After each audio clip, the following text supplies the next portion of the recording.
Welcome to the GuestX podcast, where my co-host Brian Hamawi and I uncover the latest technologies and human-driven initiatives that are raising customer expectations and forever changing how we define customer experience across a host of industries.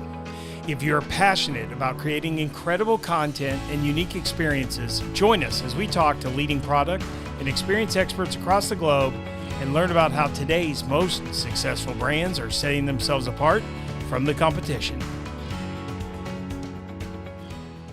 Welcome to the GuestX podcast from a rainy day in Destin, Florida. It's kind of been a rainy August in Destin, Florida, and some of the occupancy numbers are showing it up here in the panhandle of Florida. Brian, how are things in Orlando? You're going to tell me it's beautiful in Orlando, right? Like Disney Disney controls the weather now. Yeah, it does control the weather. We turned down the thermostats just a little bit yesterday. I was at a conference yesterday, and I got in my car at about 3:00 in the afternoon, and I opened up the door, and I couldn't even get in. My truck was reading 125 degrees. Oh my God! So it's been really hot. It was really hot. I don't know. I got moving, but it was insane. I don't think I've ever felt heat that way. I joked with my wife, felt like I was going into an oven. That's pretty brutal. Tell you what, excited today. We continue to talk about the different lodging segments, right? And guest experience. And we're really seeing, I think, a lot of the lodging segments start to merge. But what's really interesting is, we're going to get to talk hotel, very successful operator just south of the border. Acapulco got some beautiful properties, some iconic properties, some new properties. But what's interesting to me is this continued convergence of whether it be, vacation rentals, hotels, the apart hotels, whatever you want to call it, right? We've got everything's got to be hashtag ready. I feel like in today's world, but whatever you want to call them, they definitely are converging. But the hotels, I feel like the industry is more mature. They've been doing this longer. So I feel like whenever we have these conversations with really strong hotel operators, there's just a lot to learn, especially for the newbies. I feel like within the leisure lodging space. I agree. I think it's a really interesting space. They have a lot of learning to do as well. I think what they've done, and today's guest is going to be really interesting because a couple of the hotels that they have on their portfolio are not brand new hotels, but they have an enormous amount of history behind them. And I'll let our guest tell you guys a little bit about that. But being able to apply the history and then bring in their customer base through that history and through some of those stories makes these hotels very unique from a marketing perspective. And just, it gives us a little bit of something different to go and stay in. I think they've also applied some of the learnings that they've had through some of that history into some of the new properties that they have and applied new concepts to it. So it's going to be really interesting. I think today's guest is going to be a lot of fun. Yeah, let's get into it. So today's guest is Mauricio Ramirez. He is the Commercial and Marketing Director for Mundo Imperial Entertainment and Hospitality, a company dedicated to creating unique experiences through their hotels using entertainment, sports, arts, and culinary concepts as their inspiration. Mauricio, welcome to the show. Hola. How are you? Good morning. Doing well. Thank you for joining us. Well, for those of you, we could do the podcast in Spanish. Matt could probably... No, we couldn't do it in Spanish. Like, you're going to bring up... Perfecto. Dale. ¿Lo hacemos entonces en español? En español, Matt. Stop. It's so funny, guys. So we travel around the globe. Brian and I have been lucky enough. We've gone to Spain together. We've been in London doing the show. And it's hard to travel with someone who speaks like 6 languages, like my co-host here, because you kind of always feel like you've just fallen a little short in life. But he never misses a chance to remind me that I still only speak one language and I don't speak that one well. But yes, very well. Please, I wish I was an attorney at heart. I hear you.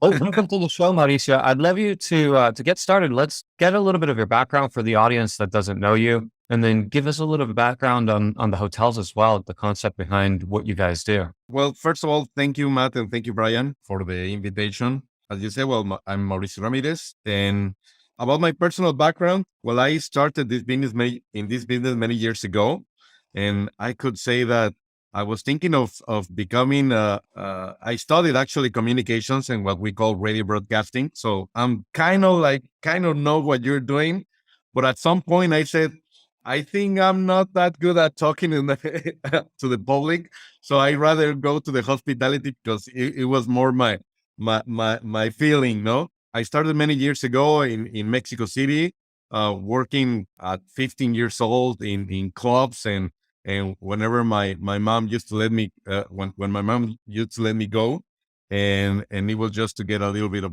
money. But then that's when I realized that I wanted to be in this industry. Years afterwards, I had the chance to go to the United States and study over there journalism. But then at some point, once again, I said, I think I like the restaurant industry, and that's how I started. And I worked for some important companies. I'm not sure if I can say the names. I worked for Rainforest Cafe. I worked for Olive Garden. I worked for a company that used to be owned by Applebee's, and then it became part of PepsiCo, and it was very interesting. And afterwards is when I had the opportunity to come back to Acapulco and come to Mexico in Acapulco, and it was the beginning of a wonderful experience in the hotel industry. That's how I started in the year 2000. It's when I came over here, and ever since I've been living here in this beautiful destination. At some point, I said I'm gonna be here for only 2 years, and then I'm gonna go somewhere else. And it's been 22 wonderful years in Acapulco, and I'm not going anywhere. And it's just an amazing experience. That's awesome. And as far as the company, well, yes, you said it. I work for Mundo Imperial. It's an entertainment and hospitality company. We do own 4 properties right now. 3 of them are here in Acapulco. It's how we started. We own these properties. We have the Princess Mundo Imperial, which is the a very iconic property. I'm sure you've seen it. It's a large pyramid that it's well known worldwide. It is actually the starting point of the hotel in business in the world. And I want to say this because when it was built with new trends back then. It's the first hotel in the world with an open lobby. It's the first hotel in the world with the pool bar, for example. Is well known also because many famous people has been in this hotel. And also one that it's very iconic is Howard Hughes, that his last days were here in Acapulco, and also in this property. And it was resembled in that movie that was very famous. We also have 2 other hotels, one that is iconic as well, which is Pier Mundo Imperial. This hotel was to be owned by John Paul Getty, which was at some point the wealthiest person in the world, and some people will say that is the wealthiest of the wealthiest in the modern era. So this hotel it's a hacienda style, very very relaxed, and it's a beautiful property. And if I can say something about this hotel, because at some point I was the general manager of this hotel, I can say that it's a beautiful property, but the design, it's at some point, and it's a 65-year-old property. It was very visionary, very futuristic, and even though it's a 65-year-old property, you cannot tell that it's that old. It's because the concept was very well thought, and it has through in this property is known also because, well, if you say John Paul Getty as the wealthiest person in the world, well, his friends were high end. I mean, presidents from United States like Eisenhower, like Lyndon Johnson, like John F. Kennedy used to go to this hotel. People like Elizabeth Taylor, like John Wayne, like all these big shots, they used to go to the property. So it's amazing just to walk in the halls of the property. And also we have another hotel in Acapulco, which is Palacio Mundo Imperial, which is the newest one. It's very modern. It's an 814 room hotel. It has also a huge exhibit area and expo with over 300,000 square feet space. It has a theater with 4,000 seats. I mean, everything is large, and we have 2 golf courses, we have spas, we have restaurants, we have many things over here in Acapulco. And also we have a new property in Mérida, Yucatan, which is a wonderful city south of Mexico. It's Guayam, Mundo Imperial. It's in the downtown area with 52 rooms, and it has a lot of the heritage of the area because many haciendas used to be built over there. So what we did, we mixed the hacienda style with the modern style in a beautiful property, and actually it's a design hotel. It's very trendy, and we are very very happy about it. And I'm sorry, and this sounds like a commercial. We are about to open at the end of this year another property in also in Yucatan, in Celestun. It's 32 suite property, which is a wonderful place, and I can tell you a little bit about that later. That's awesome. Well, it sounds like you guys are busy, to say the least. One of the things that comes to mind, and we talk about a guest experience obviously on the show quite a bit, but you run the gamut on the different styles of hotels and also the class of guests that go through your hotels. You have seems like different customer bases, everything from celebrities to very, very wealthy individuals. I can imagine that managing your staff and getting them up to speed on the different types of customer service and customer experience is very complicated, especially when you're traveling from one resort to another. How do you guys handle, does each concept have its own expectation and different type of training programs that you guys run for your staff to be able to meet the expectations of the guests? And does that come from the top, or how does that work with you guys? Because guest experience in general is very hard to handle as a singular brand, but it looks like you have multiple brands with multiple experiences. That's correct. What we do, obviously, we have our procedures and our standards in place, and they are the same for all the properties. The basics have to be well implemented in among them. However, as you said, yes, thinking that the properties have different atmospheres and different clientele is not the same for each one. What makes us to do is like to focus on understanding the client that we have, making sure that all our crew members understand that and deliver the service that our clients are expecting. For example, we have for the hotels in Acapulco, we have a total of 2,054 rooms. And once again, one property, it's big, it's large, and it has a different feeling. The other one, it's more relaxed space, and the other one, it's modern. So the clientels, as you said, they are totally different, and that's how we actually talk to them and we market them. We do a lot of efforts to understand what their needs, and we do it obviously with analytics, but we also do it on property, like finding and registering what are their likings and their preferences, and that's how we actually focus on our efforts to take care of them.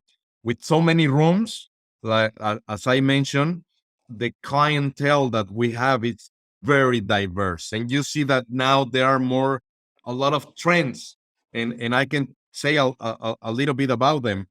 It has changed. Post COVID, things have changed, and now you see, for example, new families. No, the family is not the way it used to be many years ago. That it was just a mother, father, and kids. Now you can see new trends like the people that you go to school or your or the group of friends, women, or the group of friends, guys, no, or you're thinking about the you've heard, I'm sure, the dinkies, the double income, no kids, or the panks, no, the professional aunts, no kids, the aunts that actually don't want to have kids, and they borrow their sisters or their brothers' kids, and they take them to travel and they send them back because that's all they want to do. No, the what we call monoparentals, like one father, one a mother with children, or LGBTQ, or I mean, there are so many, and I can go on and on and on with different segments.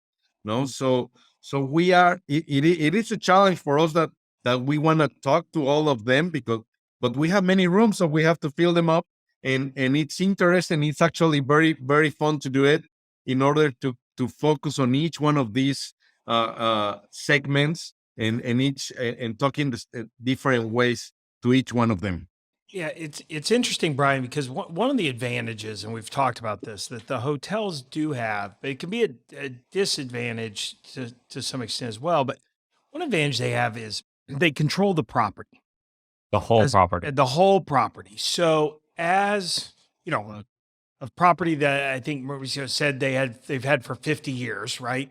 Like trends are going to change over time, and guest expectations are going to change, but that also can, that comes at a cost. You can't constantly be changing, your amenities and things like that. So I would imagine it's got to be something that you all think a lot about is, what are people looking for on property? These are large properties.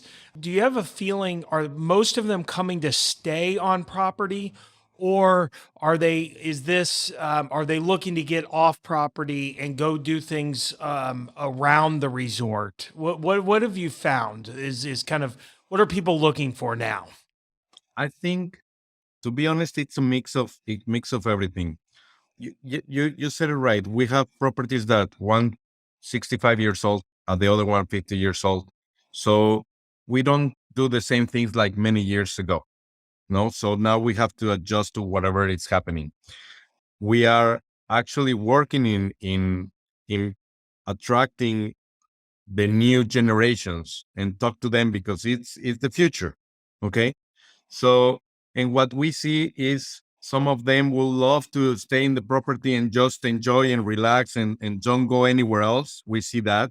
And some other ones, they actually like to go on tours and enjoy the city and from the people that come from far away. I mean, obviously you go to a destination and you want to enjoy the entire destination. And that's something that we actually encourage, no? Because Okay. there are many things to do in Acapulco or in Yucatan. Both destinations are just wonderful. So I think the purpose is to be ready to fulfill whatever needs they do have. No, for example, our properties are EP European plan, but we do have packages, and we offer them. We have the breakfast plan, or we have the all inclusive plan to fill the needs of whatever people actually require.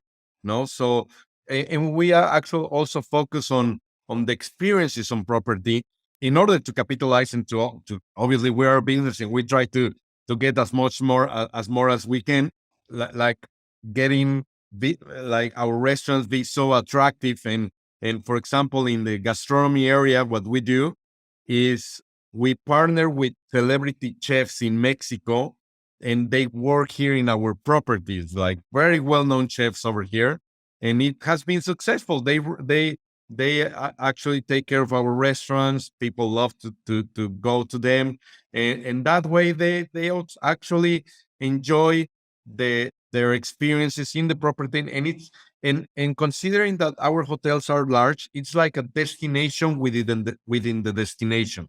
So it's part of what we do. Once again, we have golf, we have a spa, we have many other things. We have children's activities that complement the experience for the families. Yeah, Brian, I think it's an interesting balance because these large resorts, right? There's a lot of money. I mean, to Mauricio, they're expensive to run. So keeping people on site is advantageous from the standpoint of, rounds of golf and trips to the spa and all of that. But you've got to balance that with, as Mauricio said very well, there is, I think the younger generation that's coming up, even the ones with kind of young kids, I think people are moving less to going and staying at a single property and not getting outside the city or getting outside of the resort. They want to experience the destination. So as operators, how you can help facilitate that, Brian, I think it becomes really important rather than fight it because I don't people are going to go off resort sometimes. It's fascinating because, and we do all inclusives a lot. My family, we do at least one or two every single year. And I can tell you, I never leave the property. Not once. I don't think we've ever, and we frequent Mexico quite a bit, but I don't think we've ever left a property, especially with Scarlet, partial because of safety reasons. The other part of it is these resorts are so well built. The experiences are so well built, and it is all inclusive. One of the things I always find fascinating, and I don't know how vacation rentals will ever compete in this particular space, is that they control not just the quality of the room, but they control the quality of everything. So you're going there, and everything from the restaurants to the entertainment to the bedroom, we don't have the ability or the capacity to do or build that type of an experience. And I can imagine that it's a very complicated experience because you're not just talking now about, maintaining the beds and the bedrooms and the quality of the clean, but you're controlling every aspect. And I find it fascinating that they think through things like the culinary experience. I'm a huge foodie, and I'll book resorts based on the food. And then I look at it and things like the kids clubs for Scarlett, because she's 8 years old, what facilities are there for Scarlett to be able to do? And it gives me and Rebecca some time alone to be able to enjoy our vacation. Mauricio, I think it's fascinating to think through all of those aspects. When you guys are marketing to, the younger generations now, have you found that post-COVID, people are looking to stay more on-site, on property, and looking for those experiences more than they used to in the past? And part of that comes with we've become a little bit more reclusive, right? So, vacation rentals became a very popular destination or type of lodging because people were able to go on vacations, stay inside of their homes, still enjoy a pool and some of the amenities inside of the resorts. I think you guys have taken that to a completely different level because you have so many amenities. Has COVID played a part in the way people experience the all-inclusive resorts and the way you guys envision building the new resorts in the future, like you guys have for the guests that are staying there? Yes, of course. Yes, Brian. You see, well, vacation rentals came, and they are not going to go anywhere. No, and we have to learn. No, it's not good to resist. And it's better, like as you said, maybe understanding their needs, we can actually attract somehow. Like because in this area, in our neighborhood, there are many private condominiums that actually have this offering. So we understand they are here. A better way for us is actually to attract them and invite them to come and enjoy our restaurants and enjoy all the events that we actually market. So I think that's one way to see it. However, we also see so many trends post COVID, as you mentioned. For example, for this period that we experience, people used to take care of their own. Now we see guests that they want to be taken care of, no, be pampered, and they just want to take care of the kitchen, and they don't want to wash any dishes, they don't want to clean the room, they don't want to take care of that, no. So they say, hey, you know what? I want to go back to the hotels, no, and that's how we can be ready for that. We see also many trends. We see something that we call the re-culture, RE culture, and it's very interesting, and we are trying to align to that. And by that I mean the prefix re, like people are looking to readjust or to rediscover or to rebuild, repair, renew, no, because they have needs, they have personal needs, and they have professional and family needs, and that's why what we are trying to focus on that to fill those needs. Once again, I mean, I can go further. They are looking for respect and to remember the ones that are not here with us, or recover or respond, react, be relevant, resilient, that word that was very trendy throughout the COVID. And we want to be present in those in those needs, and try to help and to provide whatever it's in our hands.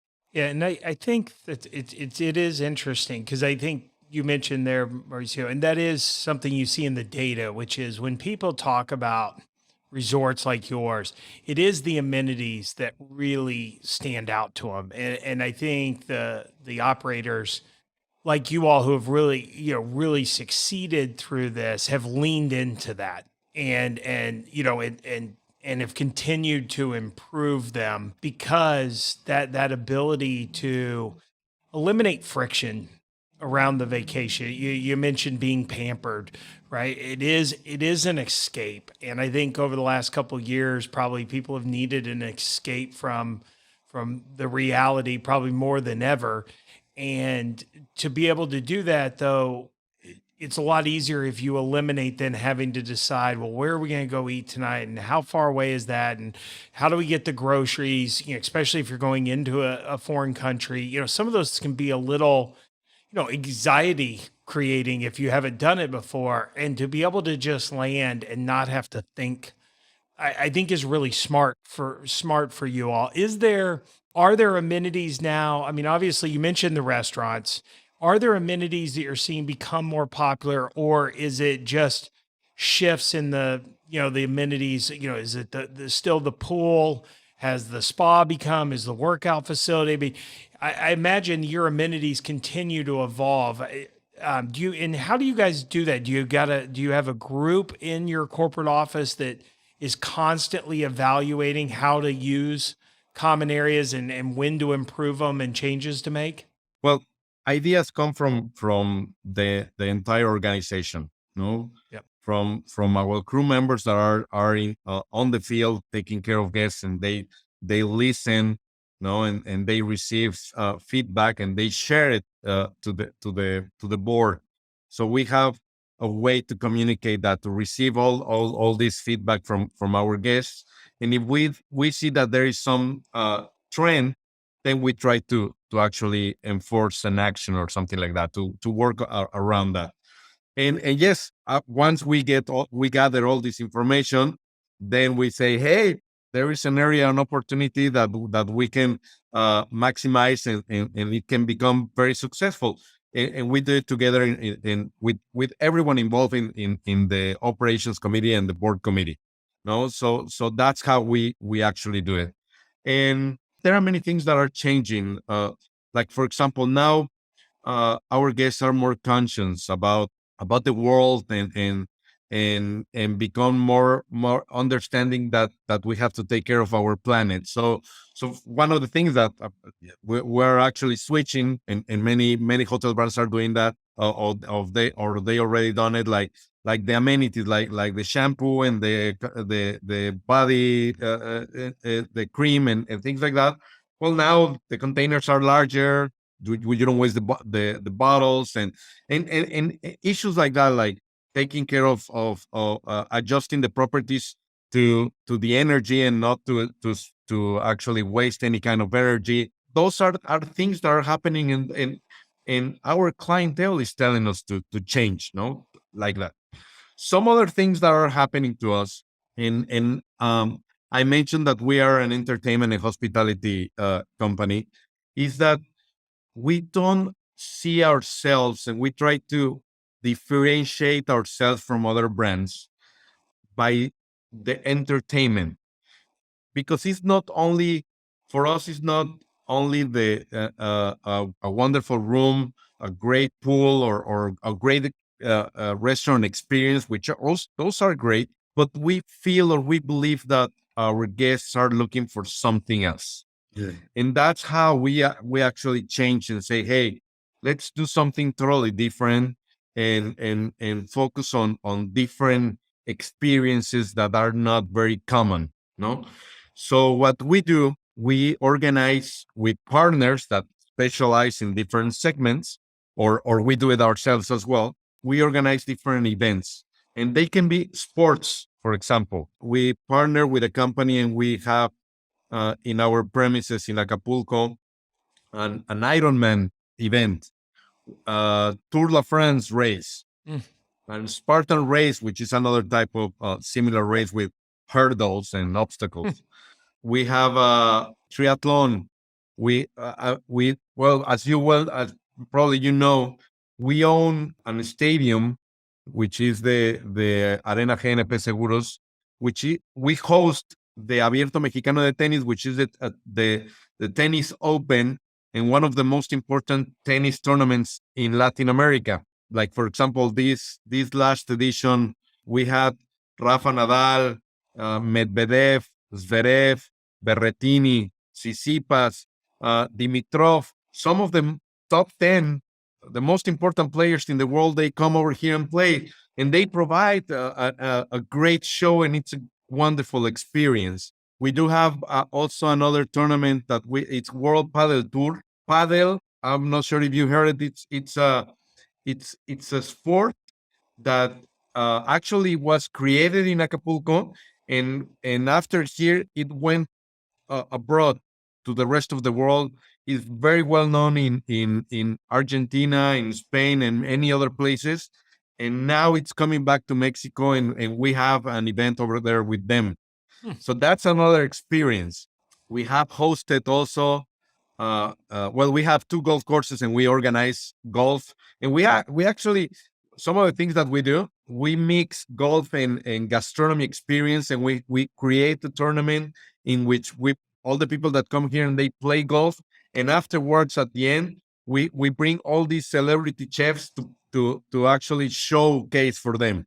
So we mix those things that are totally used to be separate, and now it's all together in an event that we call Entre Vino, Mar y Tierra. And I want to translate that: in between wine, sea, and earth. That's how we call it. Sorry. That's for you, Brian. That's for you, Brian. I understood it, but that was for you. Okay. There you go. So those, I mean, once again, the paddle, we have another sport in the property. I'm not sure if you've heard of it's foot golf. Foot golf? Foot golf is you play golf, but with a soccer ball. So it's the same rules, but you're kicking the ball. It's tough to get it in that really small hole, though. No. Yeah, we a little bit bigger. Okay. We have to learn it. That would be out there a long time. It's a great experience. I mean, it's different. Yeah. No? Yeah. No, that's fun. It is. So we have that on the sports sides, and we have many others. And also we have music festivals. Like we host Tropico, which is it's one of the top music fests in Mexico for the high end segment, and we've had like many good, very well known artists like Brian Wilson, like Giorgio Moroder, like Julian Marley, like Nene Cherry, like many others. But it is not only one set of music; it's different kind of music. It's not just one type. So many DJs and many regional music from Mexico. It's a great event. It's a non-stop event in December that starts on a Friday and is non-stop until Monday morning, like 24 hours music continuously. And Wow. and it's a great way. And I was talking about bringing, like, getting more be more attractive for the new generations. I mean, these guys, this is the 9th edition. This year we're going to have the 9-year event. We started in 2013, and once again with partners. And if you think about it, the average age for this event is from 25 years old to 30, 40 years old. If you think about it, 9 years ago, whoever was 25 years old, now is 34. So now back then, maybe they used to come only for the festival, but nowadays these 34-year-old might have a family, they have kids, and then we are the place to go with the family. Just as an example. What else we do? Well, we have the two venues, the Arena GNP Seguros, the stadium with a capacity of over 10,000 people. So we are actually having concerts, and we have like we're bringing these big stars to come over here and sing. Or at the end of the year, we have a program that it's a magnificent, that every day at the end of the year, we're going to have different singers or performers. And we are also having Mexican AAA, like it's worldwide, kind of like the worldwide wrestling, the WWW, but the Mexican version in the stadium. They're gonna have a show, and it's gonna be amazing. And also we have the other forum, the other auditorium with concerts as well. And not only in Acapulco, also in Merida, we're doing things. We're doing some other things. Our chef, which is a very well-known chef, Michael Calderon, he invites his friends that are chef and they are well-known, and they have an experience, and they gather all their friends and family and everybody to come and enjoy a magnificent dinner made by all these chefs. So we are constantly changing and evolving and offering new things. Yeah, I think it's fascinating, Matt. I mean, So he's cool. put on music concerts and all of this kind of stuff for the 25 to 34. We're like well out of that age range Hey, now. I don't speak even for know. yourself. Speak for yourself. Concerts and music. Speak for myself. That's good. I'm not up for it. But what I do find interesting, like now I've transitioned into more of the culinary experiences and Yeah. that type of thing. So what I find fascinating is that you can actually grow with them. So you can go from an experience as a younger generation, and as you start to, I'll call it mature, they have other experiences that you can transition to and enjoy the resorts and their experiences a little bit more. I love it. I think, Yeah. and especially in the upcoming years, he hasn't talked about it, but the World Cup, soccer World Cup's coming to Mexico and the US. I think that's going to be super attractive to all of the resorts, and I'm sure they're getting prepared to receive millions and millions of people into their resorts and host them. And it's going to be a lot of fun. If you guys haven't traveled to Mexico, I would definitely encourage you to do it, especially staying in some of these all-inclusive resorts where just the experiences they knock them out of the park. So Yeah.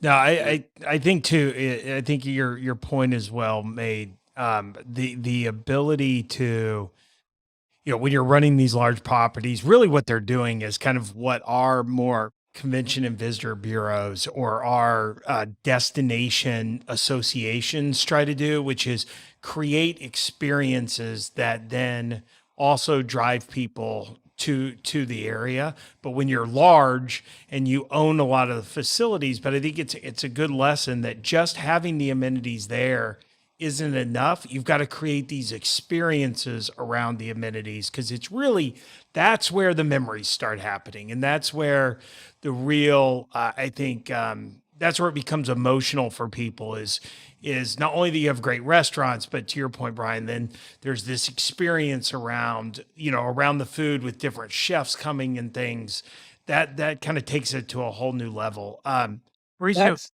go ahead. yeah. Look at the big companies we have, your Disney's, your Universal Studios, and how they build. It's a different approach because we don't have the ability in the US to build an all-inclusive It's experience. tougher.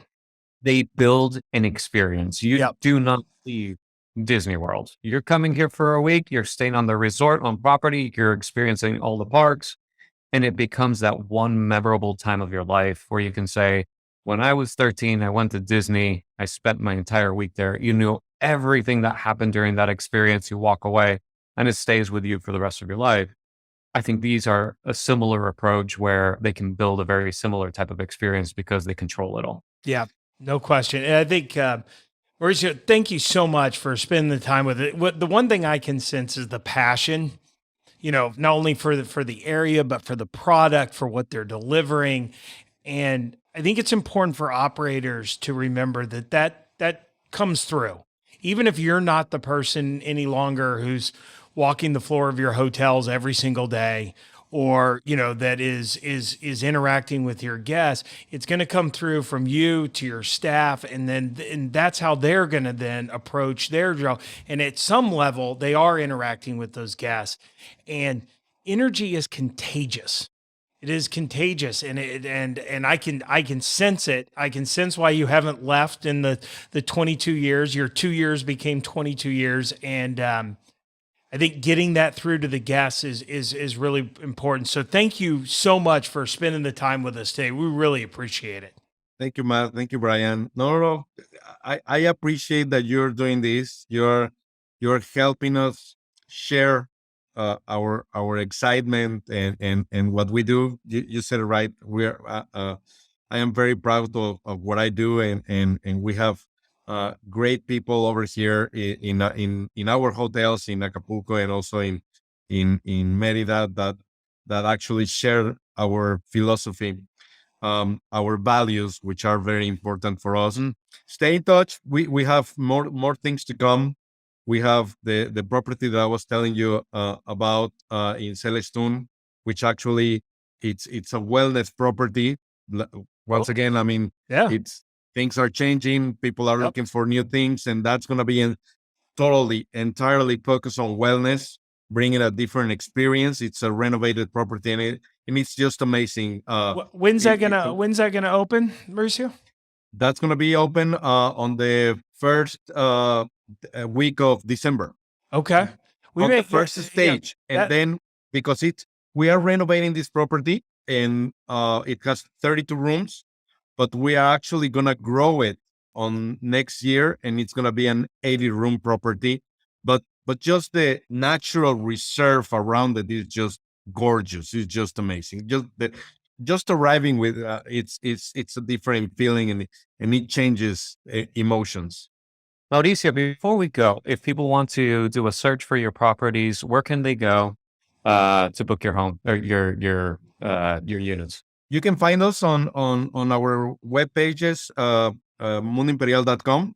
Also, we have social, we have Instagram, and we have Facebook as well. You can look for us as Mundo Imperial, and you will find all our properties over there. And hopefully, I mean, for all your audiences that are over there, you're more than welcome to come over here. We'll take care of you. We want to see you over here and see you enjoying our beautiful properties. Brian's going to be there for the 5 days of music. No sleep. Right. 5 days, 1 night for Brian. Thank you, Okay. Mauricio. Really appreciate it. Thank you so much, Matt and Brian. That's it for this week's episode of GuestX. Be sure to sign up for our email list at guestxpodcast.com. That's guest, the letter X, podcast.com. And follow us on your favorite podcast app so you never miss an episode. We are Mr. Guest Experience, Brian Hamaui and Matthew Loney, signing off and reminding you to always create a customer experience worth talking about.